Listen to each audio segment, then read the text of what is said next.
Gipangita na karon sa kapulisan ang tulo ka mga babae nga matud pa mikuha sa 70,000 nga deposito sa bangko sa ilang gibiktima dito sa Dumaguete City, Negros Oriental niadtong Disyembre 3. Aniya ang report.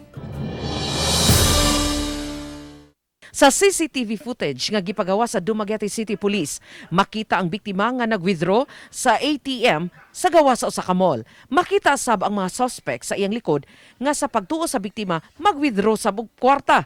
Apan nagkaproblema ang biktima sa iyang pag-withdraw, maong miduol kaniya ang babae naka-ball cap og puwa. Iyang gikuha ang ATM sa biktima o gisultihan kuno nga suwayan kini sa ilang ATM machine. Apan ning higayuna, paspas nga giilisan sa babae ang ATM card sa biktima. Wahi na niya masayri nga biktima siya sa ATM Card Switching kay nakapangana ang iyang card sa laing tao.